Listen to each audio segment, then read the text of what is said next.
Hello, I'm Jennifer Dixon Cravens. I'm with the University of Maryland Extension. I'm located here in Harford County. And our topic for today is food safety and nutrition. A friendly reminder that September is Food Safety Awareness Month. And so, one of the biggest things we want to talk about is food safety and the connection between nutrition. Also, a friendly reminder the University of Maryland is still an equal opportunity employer and program provider. We do not discriminate based upon the protected classes that are listed there on the side. Um, Again, I'm Jennifer. Our objective today is to fully understand the importance of food safety and water for good nutrition and prevention of disease. Food safety is a critical component for overall health and well-being. It's the foundation for healthy nutrition and disease prevention. Each year, millions of people are affected by foodborne illnesses, which can be prevented through proper food safety handling, proper storage, awareness of contamination risks. This presentation explores the relationship between food safety, balanced nutrition, and healthy living. It also emphasizes the nutritious foods only deliver their intended health benefits when they are consumed safely. Because I can talk all I want to about the importance of eating healthy. However, if you are not consuming those foods or you have some type of cross contamination that happens to take place, um, then it's no longer nutritious and we don't have a safe food supply.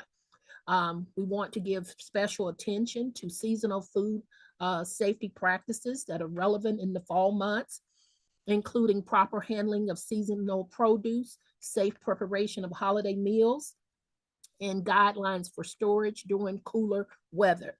Through a combination of evidence-based practice and practical tips, this session aims to raise awareness, promote healthier choices, and encourage safe food habits that contribute to lifelong wellness.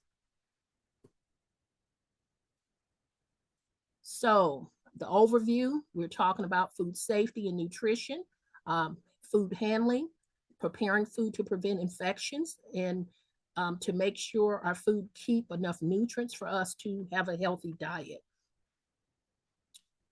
A friendly reminder, these are the 4 basic steps to food safety. You always want to wash your hands and ensure everything that you're using is clean. We want to separate so that we don't have cross contamination. So if you're preparing meat products, cooking with meat, you do not want to use the same cutting board or the same utensils at the same time without cleaning and washing them properly with your fruits and vegetables, with your herbs and your spices. And then we want to ensure that we're cooking food at the right temperature. Um, and once we cook it, we want to properly store it and make sure it's chilled at the right temperature as well. So there is a link between food safety, health, and nutrition. During COVID-19, there was this big question about food safety. As all Americans struggled to adapt to the reality of daily life during COVID, the spread pattern for the coronavirus was quite different from those of foodborne pathogens. So a lot of people were concerned about that. This PowerPoint was created during that time frame, and that's why this is still kind of in there because a lot of people had questions. We did a research study about leftovers um, um, and people eating leftovers. Food safety and nutrition are connected. A nutritious diet always provides essential vitamins and minerals and the energy. But if food is once again not properly handled or contaminated, they may lead to foodborne illnesses, undermining the benefits of healthy eating. Food Safety Awareness Month offers an opportunity to highlight how safe food practices contribute to overall wellness and long-term disease prevention. Because at the end of the day, we want to prevent things from happening. But we also have to understand the impact of unsafe food. Unsafe food creates a vicious cycle of disease like malnutrition, particularly affecting infants, young children, elderly, and the sick. That's why you have a lot of food safety surrounding baby food formula. In addition to contributing to food and nutritious security, a safe food supply also supports national economies, trade, tourism, stimulating sustainable growth. Last year, I had the opportunity to present at the Cisco headquarters in Houston, and they're dealing with 68 billion tons of food a year and have very few incidents or recalls and different things dealing with such a large amount of food. So the concern with the changes with the tariffs and the shifts in where the economy is going, people are being laid off. Will we still be able to secure our food supply with less people doing it? So that was a concern that came up at the food safety conference, going forward with nutrition security. Food safety can directly affect nutrition and also impact food safety. These two factors interact to determine health outcome and have a societal impact on public health. The impact on public health is related to foodborne illnesses. Foodborne diseases can cause symptoms like vomiting, diarrhea, reduced appetite. It can lead to decreased nutrient intake and absorption. These symptoms can also cause stunting and increase the risk of undernutrition. And we see this happening sometimes in developing countries. It relates to food processing. The degree of processing can affect the nutrient content of food. For example, heating or drying can destroy some vitamins and minerals, while peeling fruits, vegetables, and whole grains can remove certain phytochemicals and fiber, because we're eating fruits and vegetables for their fiber content. However, some processing techniques like freezing can help retain the minerals that are in food. Food insecurity disproportionately affects certain populations, including racial and ethnic minorities and those who are socially, economically disadvantaged in some kind of way. As it relates to diet and disease, the current food system contributes to several leading causes of disease, including cardiovascular disease, type 2 diabetes, some cancers, and other chronic disease. There is a societal impact between nutrition and food safety. Poor nutrition and diet related to disease can also have a societal impact, including decreased academic achievement, increased financial stress, and lower productivity. The biggest thing, my first degree is in business, human resource management, and organizational behavior. So the goal was always productivity, productive. Can the workforce be? How productive? Human capital, and just in general. So when it comes to the food supply and food safety, there is a quality control issue, but it's also a productivity issue when we're safeguarding our food supply. And that leads to consumer choices.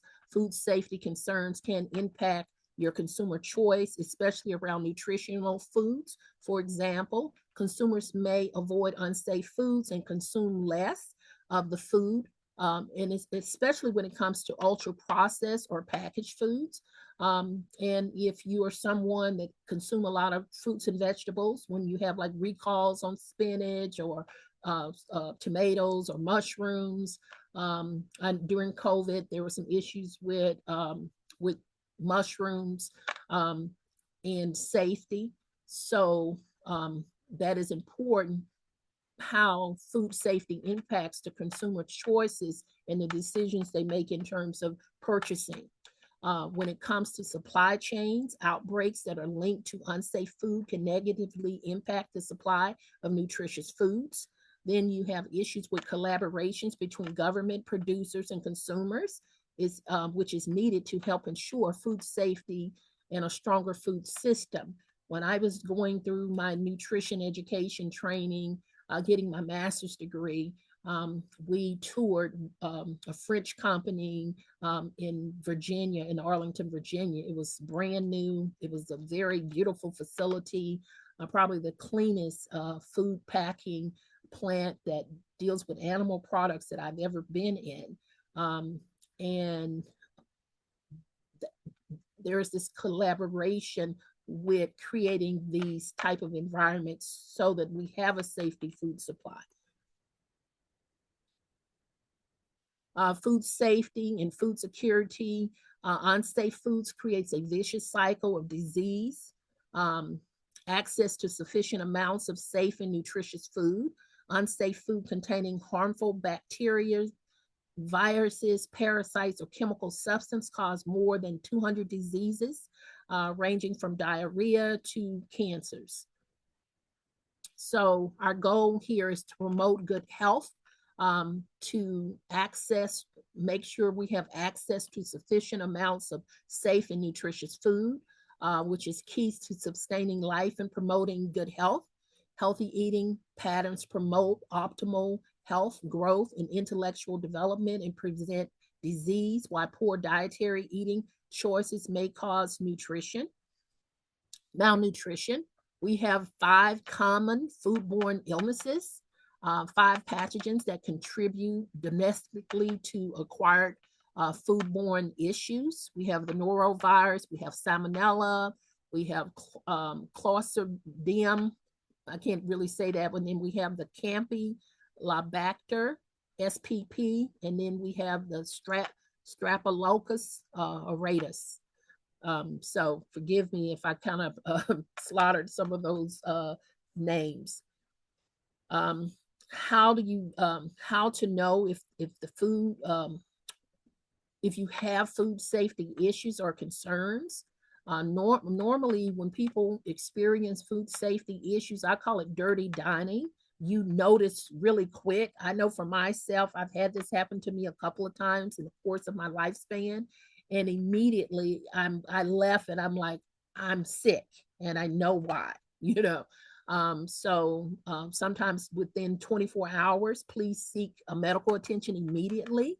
Some of the symptoms: you may develop a fever, become nauseous, feel like you need to vomit, experience dehydration, an upset stomach. You may have some cramping and diarrhea. So those are some of the immediate symptoms. And each pathogen has a different impact or a different symptom. So the norovirus, you may have acute gastrointestinal issues, mostly vomiting and diarrhea, and that comes from contaminated food or water. Salmonella, a variety of from animal. The origin comes from animal foods. You may develop a fever, diarrhea, or abdominal cramps. Clostridium,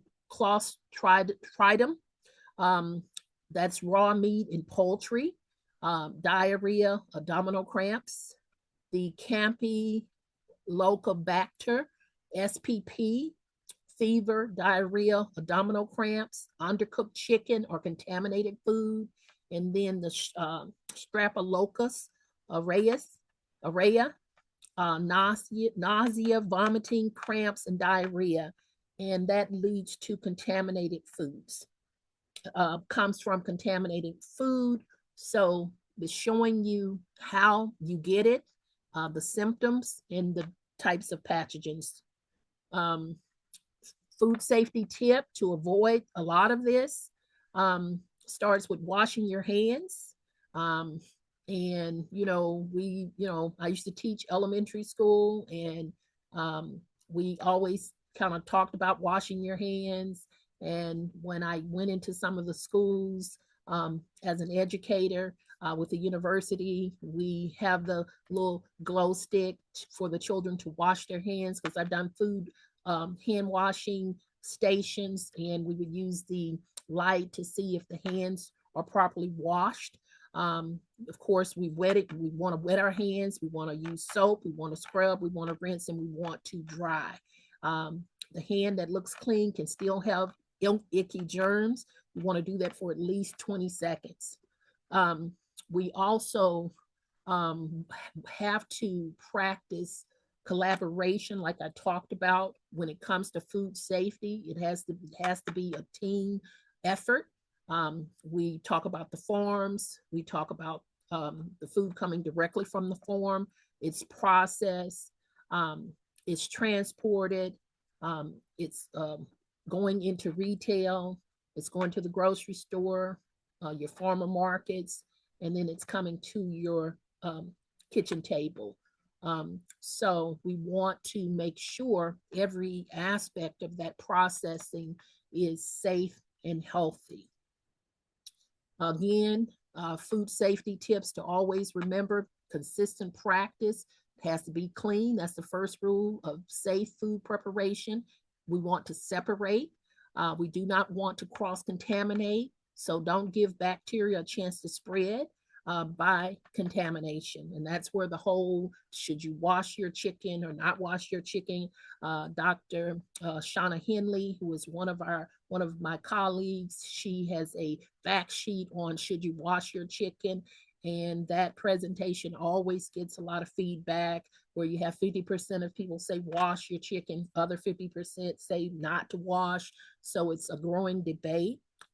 Three, we want to cook at a high enough temperature to kill harmful bacteria. And then once we prepare food, we have to properly store it and chill and refrigerate foods quickly. And if we are sitting foods out for the holidays, we do not want to, um, basically, we do not want to um, leave it out too long.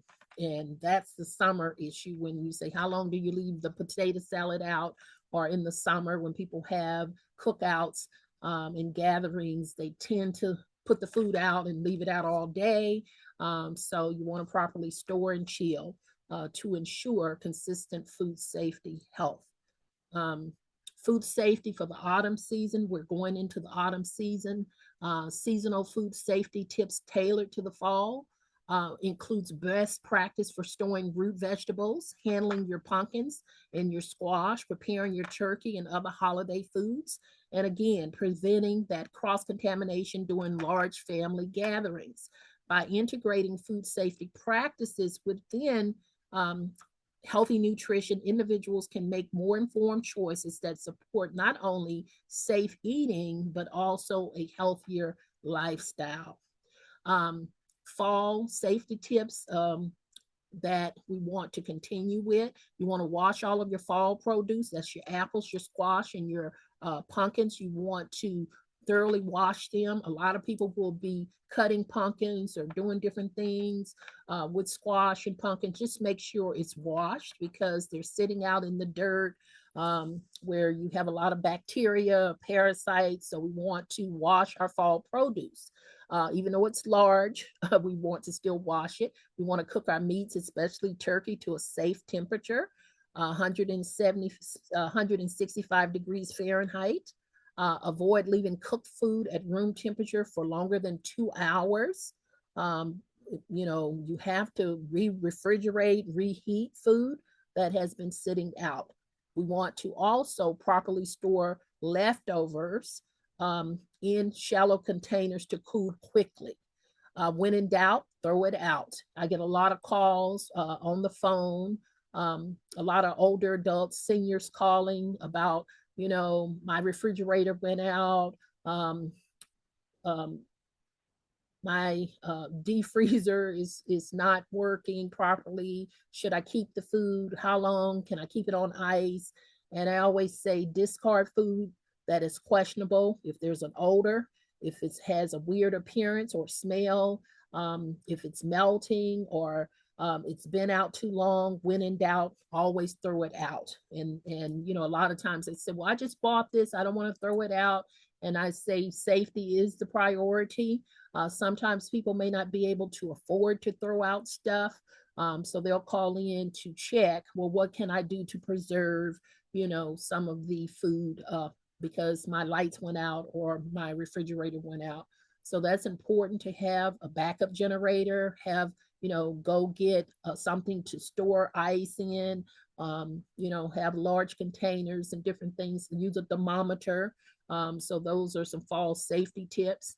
Foodborne illnesses, when prepared safely. These foods strengthen the immune system. They support gut health and provide protective nutrition. Fruits and vegetables need to be washed thoroughly. I always use organic distilled white vinegar.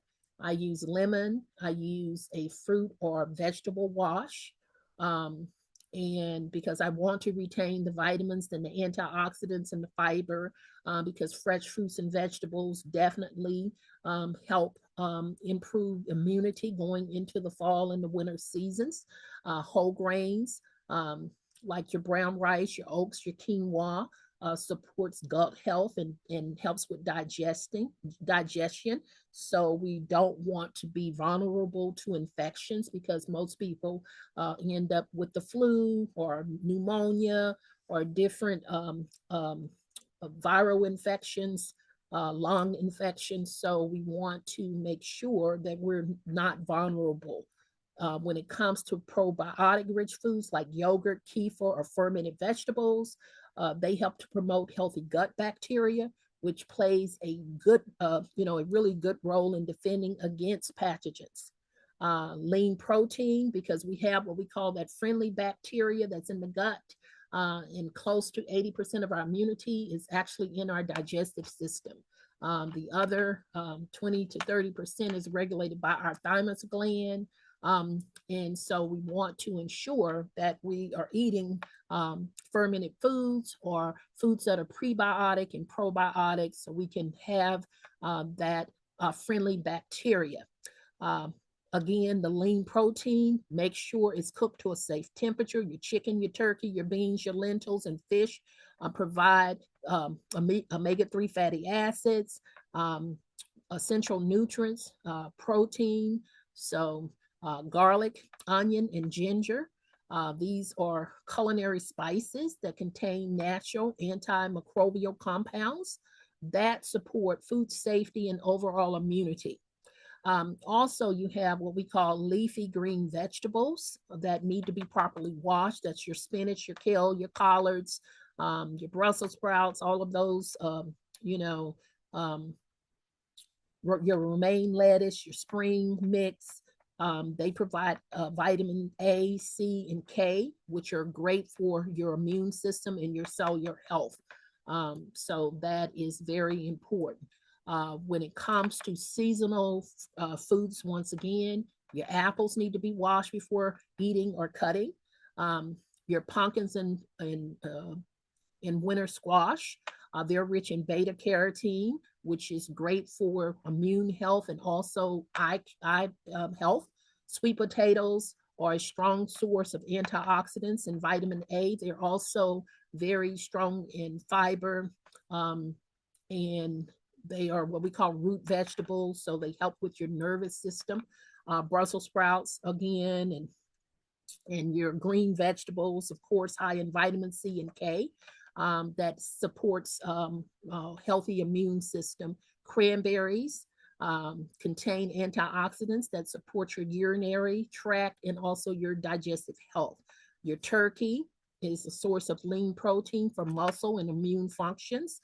And then it's high in what we call tryptophan, um, which is the amino acid that kind of um, um, calms you down or chill you out. And that's why after thanks, everybody eats the turkey, you watch your football, and everybody passes out on the sofa after eating the turkey.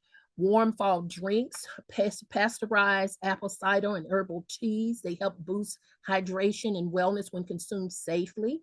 A lot of times people keep the apple cider out too long or may not heat it up properly. So make sure, if you're making your herbal teas and your ciders, that you're making sure that they are properly stored and you don't hang on to them too long, And then, of course, we're talking about raw and uncooked meat again. You want to watch the salmonella if you're eating raw seafood or shellfish. Um, It can harbor parasites or the norovirus, so we want to be conscious of that. A lot of people do a lot of raw milk and soft cheeses. You run the risk for listeria, salmonella, and E. coli. So watch out for the unpasteurized dairy products. They have cottage laws, depending on your state, on how to monitor those. Um, Raw sprouts like alfalfa bean, clover, or radish, they run the risk for high in E. coli due to warm, moist growing conditions. Um, Again, we're talking about your fruits and vegetables. They may carry bacteria, viruses, and pesticides residue, so wash those. Uncooked eggs or food containing raw eggs. You know how you're always licking the bowl, the cookie dough, the homemade mayo when people make their own spreads and mayo and um, dressing. Um, Make sure you uh, you are more conscious of the raw ingredients that you're using. And please store your leftovers properly. Food left at room temperature too long can promote bacteria growth. Illnesses, if properly handled, oh, I think we've already went through that. Three main factors that impact food safety: time and temperature. The temperature you store them at and how long they're sitting out, the actual storage of food, how you're storing the food, and then the preventing of contamination of food. These are the three key factors of food safety that must be managed properly, and everyone needs to be properly trained on. Three temperatures to remember when it comes to ground beef, and that's ground beef, veal, lamb, or pork. You want it to be at least 160 degrees Fahrenheit with no rest time. So you see this little chart that's here: 145 degrees for pork, for red meat, and seafood. When it comes to ground meat, it's 160. When it comes to egg dishes, it's 160. When it comes to chicken and poultry, we want 165 and no rest time. So that is things that we want to be conscious of. And safe storage order, we want to store food at 41 degrees Fahrenheit or below and cook to the listed internal temperatures. So when it comes to poultry, we're going to start at the bottom and go up. I'll start at the top. So ready to eat foods and produce, already cooked foods, they should be on the first level of the shelf. So that's your fruits and your vegetables and your cheeses. And then we go to 145, should be cooked at that temperature. Then that stored your eggs with your fish, should be stored on the next level of the shelf of your refrigerator. Most people's refrigerator don't have all of these compartments. You may have 3 rows if possible. So make sure your poultry and your ground meats and stuff go on the very bottom level. Your whole cuts and your beef and your pork, lamb go right before that. Your seafood and fish, the third level. Your fruits and vegetables and your cheese and your dairy on the first level. So that's important to consider how you store something. Other food safety tips: after thawing your food out, you must cook them before refreezing. A lot of people will thaw something out to cook, change their mind, and then put it back in the refrigerator. It must be cooked, then refrigerated. Keep the inside of your refrigerator very cold, the lowest shelves being the coldest. Any food containing mayo or eggs must be kept cold at all times. Wash all fruits and vegetables before eating them. I have a question, Anthony. I know you're the only person on, but this is a foodborne question for the summer. Does foodborne illnesses increase during the summer? A, bacteria, including those that cause foodborne illnesses, tend to multiply. Okay. People are cooking and eating outside more, away from the refrigerator. So which answer, Anthony, is correct? A and B, both. Okay. Okay. Good job. C, which is C, the combination of warm weather and outdoor meals can lead to an increase in foodborne illnesses. Combinations of warm water and outdoor meals can lead to increases in foodborne illnesses. Okay, question 2. It's 3 p.m. and you just finished making fresh salsa for a party that began at 6 p.m. Is it safe to leave the salsa out on the counter for 3 hours until the party begins? And A, yes, because the acid in the tomato will keep the harmful bacteria from growing. B, no, because bacteria grows rapidly in food at room temperature.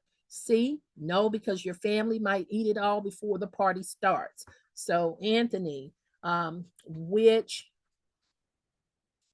is it, A, B, or C? I know acid does kill, but I'd still say B, and then I'd also say C as well.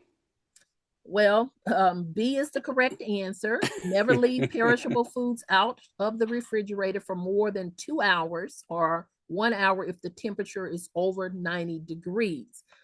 So what the family do in terms of food safety, it would be good if they ate it because it wouldn't have time to grow bacteria. But for food safety purposes, we got to go with B.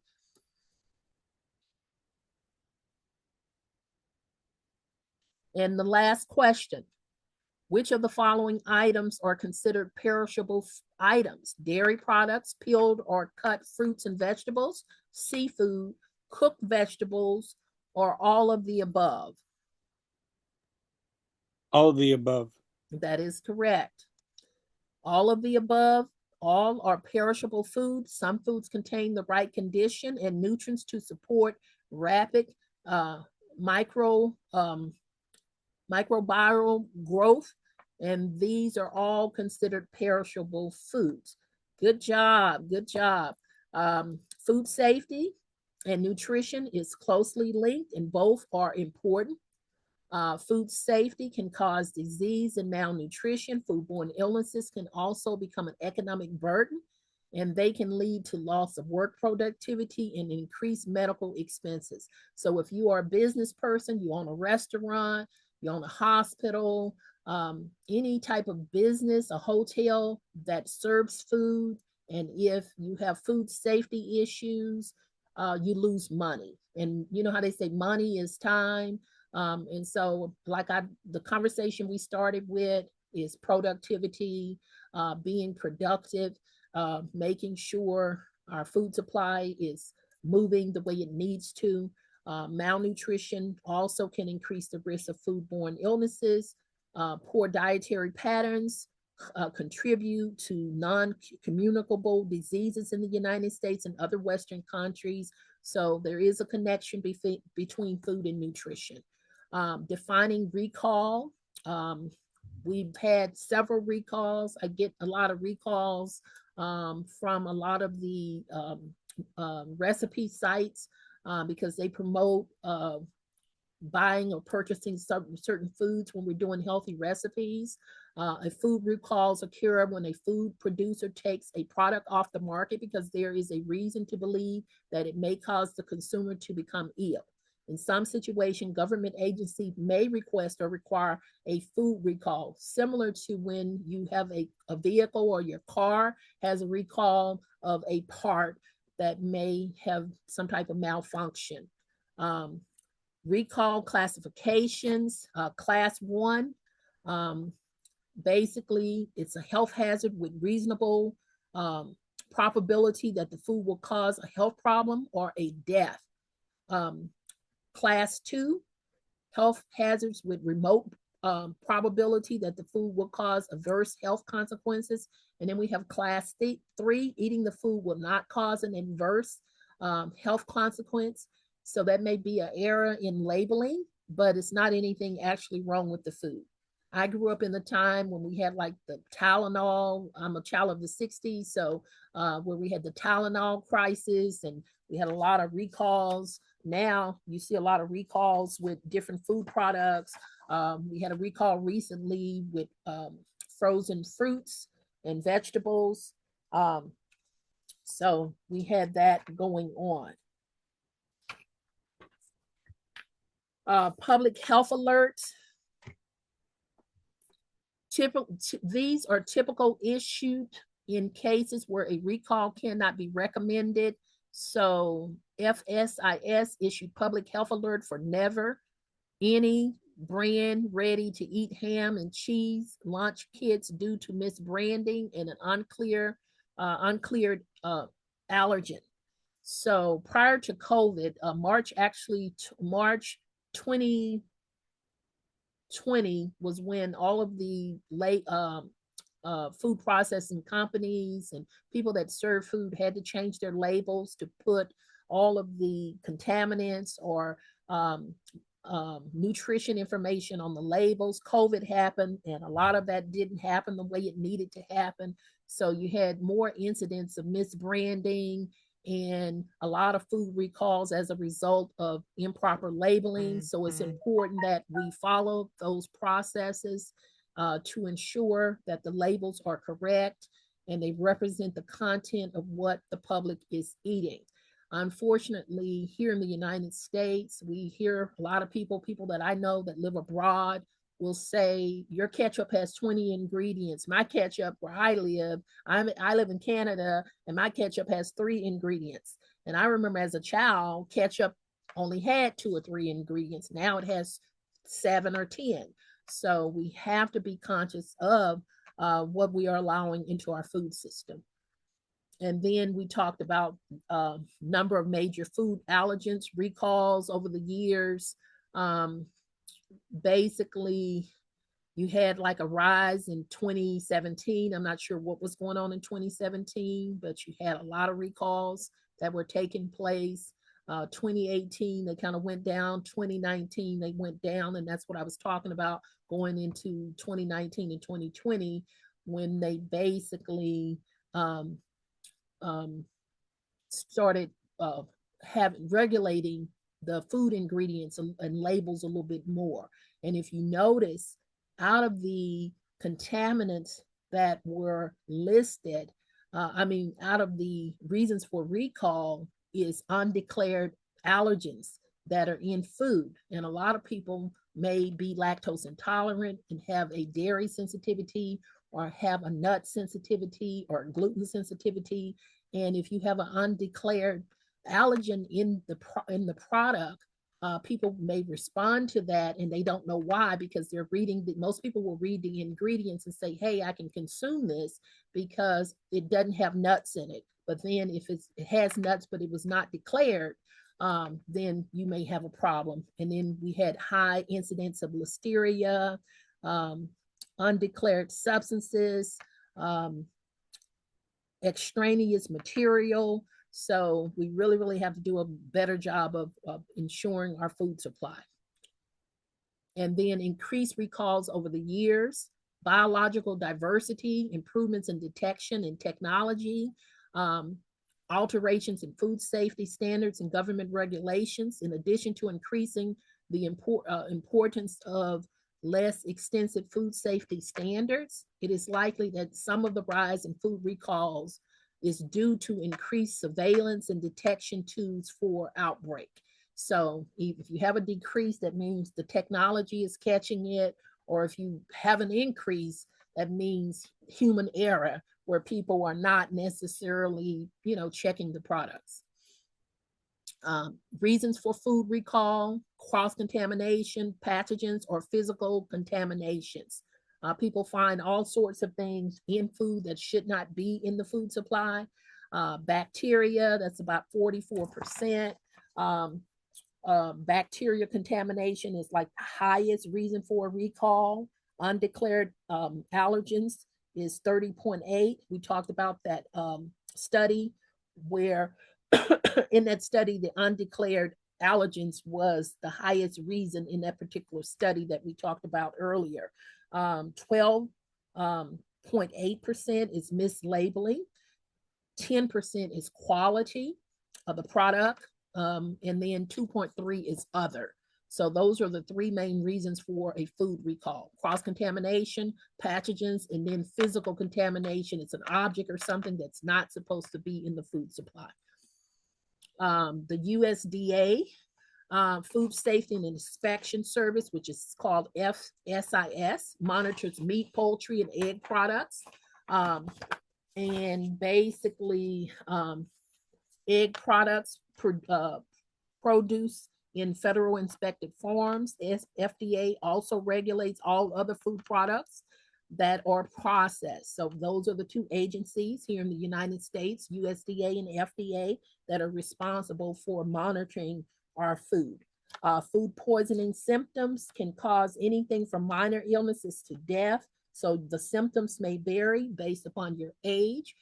Younger people, small children, and older adults have a higher risk for food safety just because they have compromised immunity.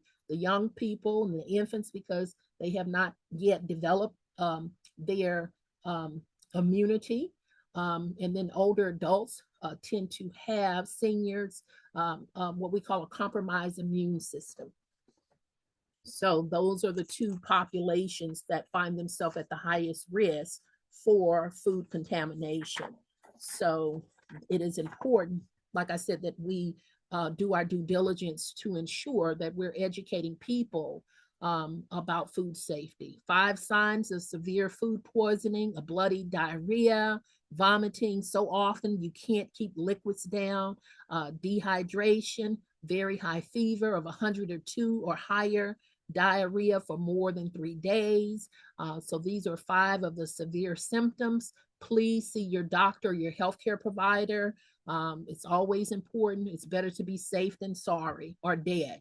Okay, we have a lot of resources for foodsafety.gov, SSIS at USDA, FDA recalls, outbreaks, and emergencies, the CDC, foodborne outbreaks.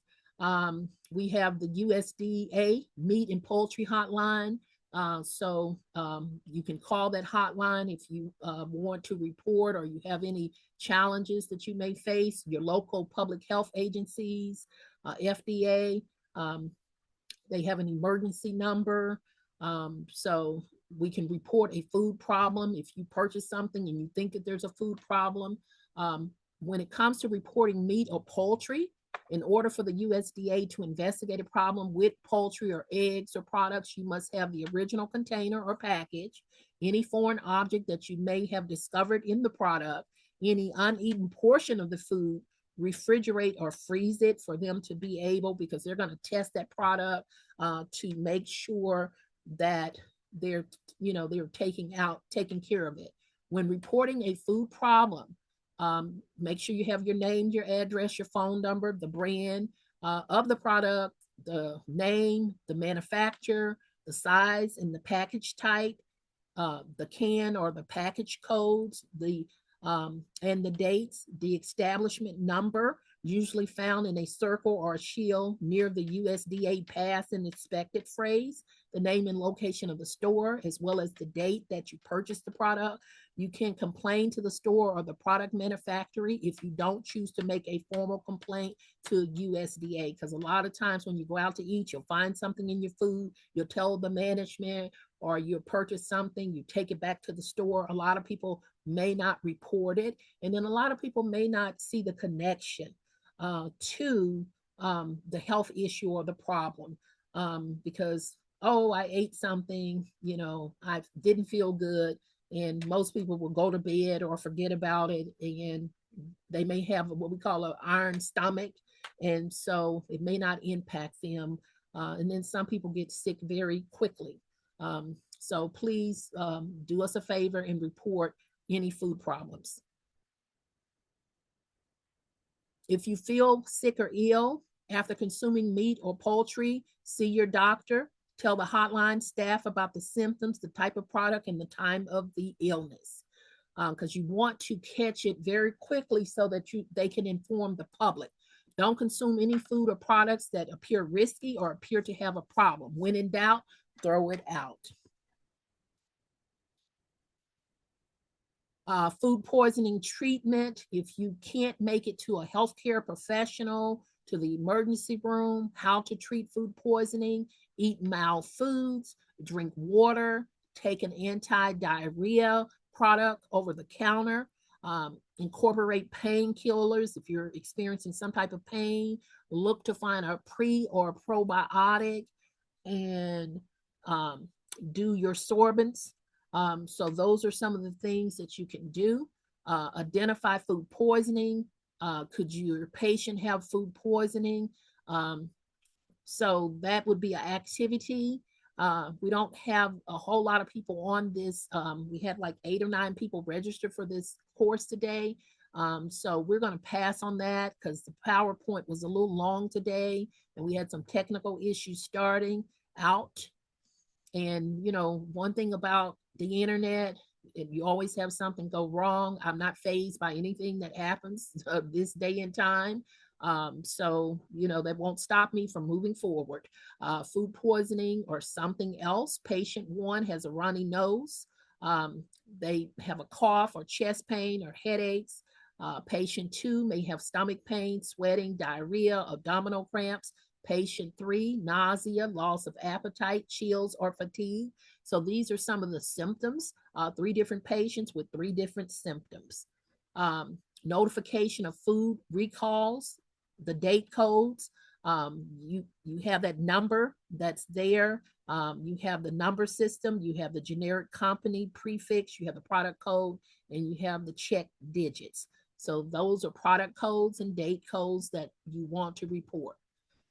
What to look for in a recalled food: meat and poultry, the product name, the product brand, the establishment number, the product, the weight, the size, the lot code, the date code, the USDA stamp that marks meat safe for eating, US inspected and passed by the Department of Agriculture, established in 1244.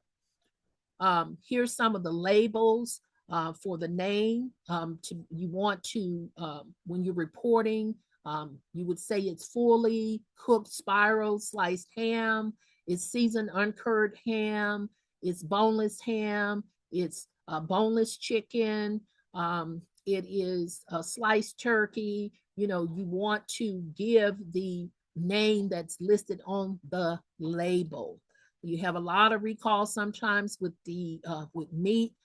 So you want to be very specific about what meat products you're talking about.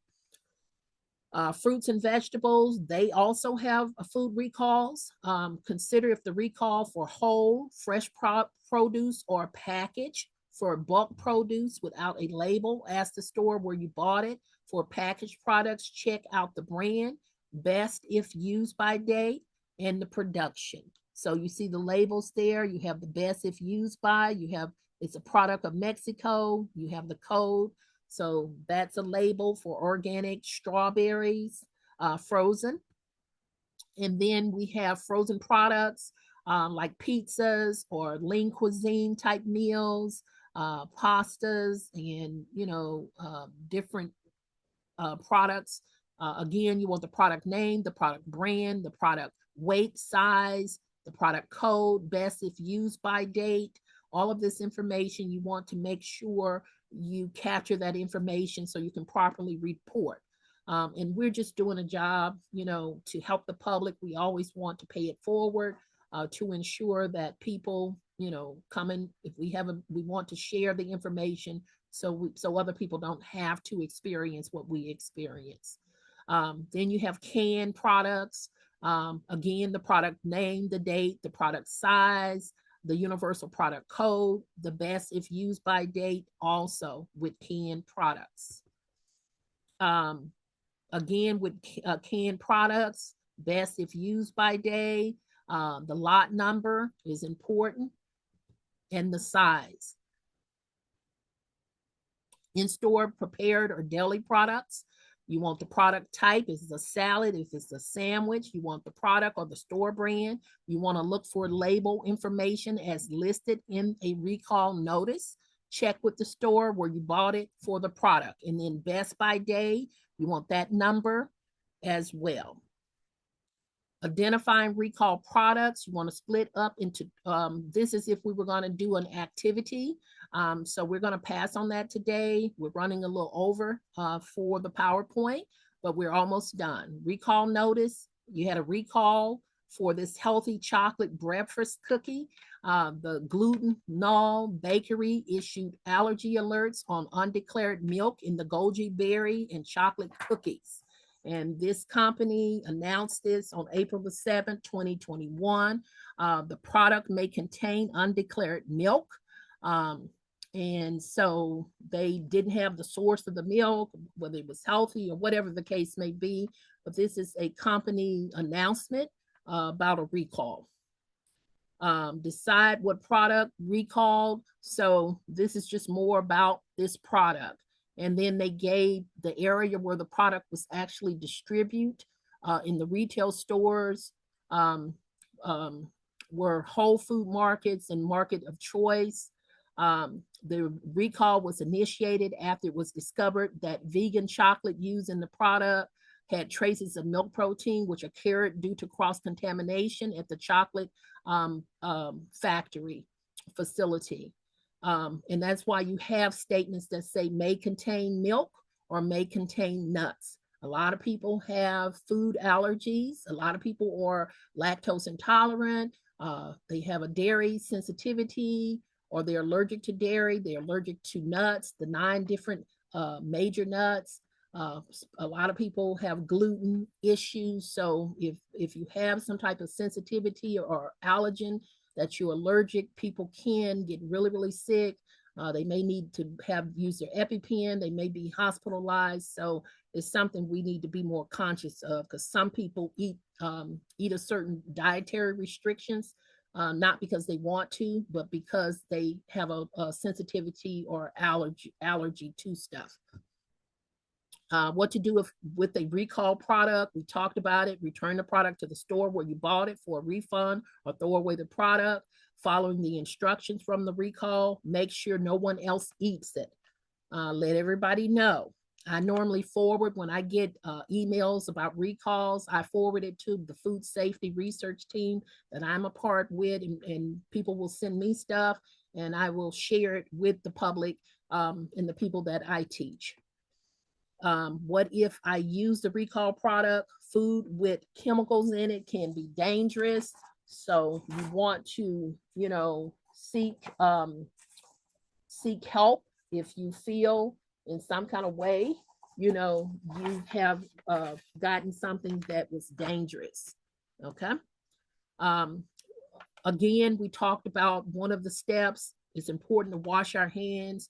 And so this is a recipe for homemade cleaning sanitizer. This is to sanitize something is different from hand sanitizer. So to make a sanitizer to clean, we want to make a diluted bleach cleaner. 1 tablespoon of unscented liquid chlorine bleach, 1 gallon of water, add mixed to a spray bottle or wet rag, and you want to wipe down the surface or the area if you feel there's some type of cross-contamination or something that needs to be cleaned. They have more environmental sound products that are out there, so you can make your own green cleaning supply, but this is a standard homemade cleaning sanitizer. Now, when you make a hand sanitizer is different than a sanitizer, because you have disinfecting, you have cleansing, you have these different stages of ensuring something is safe. So you want to wipe down the countertops with the diluted bleach solution beforehand. You want to wash your hands before making the hand sanitizer. You want to mix using clean spoon and whisk. Wash these items thoroughly before using them. Make sure the alcohol used for the hand sanitizer is not diluted. You want to mix all of the ingredients together until they're well blended. Do not touch the mixture with your hands until it's ready for use. And so this is a formula for hand sanitizer. You can use 1 tablespoon of 3% hydrogen peroxide, 98% of 1 teaspoon of glycerin, alcohol, Mix all of that together. Um, you can use it as a spray on all surfaces, your hands, and rub them together until they feel dry. So you pour it all together, measure and add water in a small amount of leftover alcohol, swirl around and allow it to air dry. You want to fill the bottle with the solution. You want to label it and put the date and the contents. And you always want to store chemicals away from, from children and animals and pets, to ensure they're safe. And then you can make your own hand sanitizer using 99% rubbing alcohol, aloe vera gel, using the essential oil of tea tree, lavender, or lemon juice. And you want to make sure your alcohol content is around 60%, the minimum amount that is needed to kill germs. So the key is to make an effective germ busting hand sanitizer. So you want a 2:1 proportion of alcohol to aloe vera. So 2 things to be aware of when using hand sanitizer: you need to rub it into your skin, into your hands, or dry. If you have grease on your hands, make sure you wash your hands with soap first. With that in mind, here are some tips for using the hand sanitizer. Spray or apply the sanitizer to the palm of one hand. Thoroughly rub your hands together. Make sure you cover the entire surface of your hand. Continue rubbing for 20 seconds or until your hands are dry. It can take at least 60 seconds sometimes, but we really, really want to make sure our hands are clean. So some of the takeaways from today's session. The main takeaway is food safety plus nutrition equals healthy living. Both are equally important to your overall wellness and long-term health. Basic safety practices, we always want to practice the 4 steps. We want to clean, we want to separate, we want to cook, we want to chill to significantly reduce the risk of foodborne illnesses. When it comes to fall, September the 21st is the first day of fall, or the 22nd, I'm not sure. Fall foods like apples, pumpkin, squash, and turkeys are nutritious but must be washed, cooked, and stored properly. High risk foods for the fall: raw meat, unpasteurized cider, homemade canned goods require extra caution. So if you're doing any canning, make sure you're using the proper procedures. We do the canning testers here in the offices. So if you are canning and you have not had your thing tested, make sure you get your equipment tested before you start canning. Holiday meals and leftovers should be managed carefully, cooked thoroughly, refrigerated promptly, and when in doubt, like I said, throw it out. Please remember to wash our produce before eating or cutting, and do not do the cross-contamination where you're cooking everything. You're contaminating your spice containers because you're cutting or preparing meat, and then you're doing the cross-contamination. Always cook turkey, stuffing in casseroles to a safe internal temperature. Refrigerate pies, dairy-based desserts, and leftovers within 2 hours. Choose pasteurized cider and juices. Follow proper canning guidelines if preserving fall harvest. Summary: food safety is the foundation for a healthy nutrition and a healthy food cycle, to combat food insecurity and food and water insecurity. Nutritious fruits and vegetables, whole grains, and lean protein can be of a great benefit to us in so many ways. So we want to always, the conversation to me is always about healthy living and healthy eating. So we want to always make sure that our nutritious foods like fruits, vegetables, whole grains, lean proteins can only deliver their food health benefit when they are handled, prepared, and stored safely. Without proper food safety practices, even the healthiest foods can become sources of illness. This presentation highlights the strong connection between food safety, nutrition, and healthy living, with emphasis on safe food practices to protect against preventable illnesses, and support long-term health. Seasonal awareness, such as during the fall, is especially important when handling holiday produce and foods.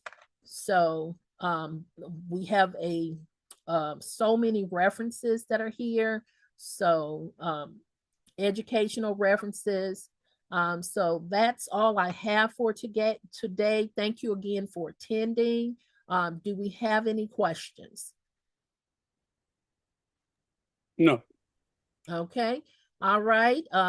Thank you for attending. I look forward to seeing you again. I think you're new as one of my regulars. I tend to have people that have been kind of following me online for the last 4 years post-COVID.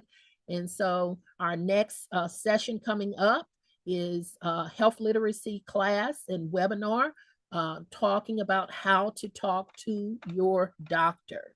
And that is a very important class, especially going into the fall, because we have a lot of screening, health screenings that people need to do.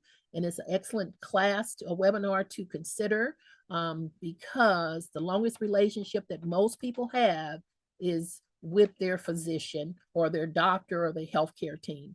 So we want to get on top of our health literacy. We want to know our numbers so that we can prevention. So thank you again for attending. Again, I apologize for the technical issues we had. I'm going to make sure I handle this problem and run down, whoever that was doing what they were doing. But, we always, if you don't learn something new or experience something new each day, I don't know that you live in. So take care, and I'll see you the next time.